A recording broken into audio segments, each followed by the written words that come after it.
გორში გაზეთ აქამშვიდობას პრეზენტაცია მოეწყო. ღონისძიების ორგანიზატორების თქმით, მათი მიზანია გაზეთის საშუალებით მოქალაქეებს მიაწოდონ ინფორმაცია ევროკავშირზე და საქართველოს სამომავლო პერსპექტივებზე, საქართველოს ევროპული ინტეგრაციის სოციალურ და ეკონომიკურ გავლენებზე, ასევე იმ მნიშვნელოვან ფაქტორებზე, რომლებიც ხელს უწყობს ქვეყნის განვითარებას, დემოკრატიის გაძლიერებასა და საზოგადოების ინფორმირებულობის ამაღლებას.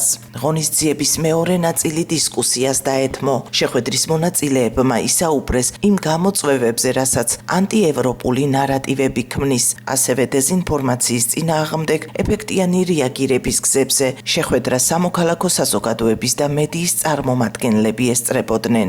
შეხვედრა შეეხებოდა ჩვენი პროექტის პარაგრაფში გამოცემულ გაზეთს აქამშვიდობას.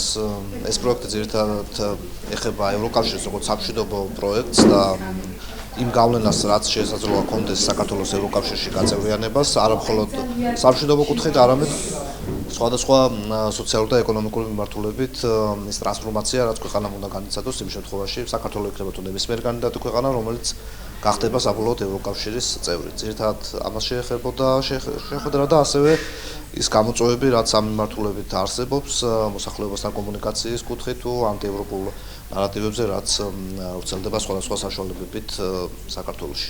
უნდა გქონდეს ამოწურავი და სრული ინფორმაცია ევროკავშირზე თუ რა სარგებელს მიიღებენ ადამიანები ევროკავშირის გაწევრიანების შემდეგ, მათ უნდა გქონდეს სრული სურათი თუ რა ხდება ევროკავშირში, თუ როგორ განვითარდა, როგორ შეიცვალა ძალიან ბევრი სახელმწიფოს მდგომარეობა, იგივე აღმოსავლეთ ევროპის ქვეყნების მდგომარეობა, მას შემდეგ რაც ისინი გახდნენ ევროკავშირის წევრი და ეს პერსპექტივები უნდა იცოდეს ძალიან ბევრმა ადამიანმა და მათ უნდა გქონდეთ ინფორმაცია იმისთვის, რომ თუნდაც გააკეთონ სწორი არჩევანი, თუნდაც იმისთვის, რომ მათ რეალურად შეძლონ გაუმკლავდნენ იმ რუსულ ნარატივებს, რუსულ პროპაგანდას, რომელიც ამბობს, რომ ევროკავშირი თურმე არაფერი სარგებლის მომტანი არ არის, რაც ასეთ ნარატივს ავრცელებს უკვე სამწუხაროდ არაერთი უწყება, არაერთი ორგანიზაცია საქართველოში და რაც მთავარია, რომ ევროკავშირი არის სწორედ მშვიდობის გარანტი.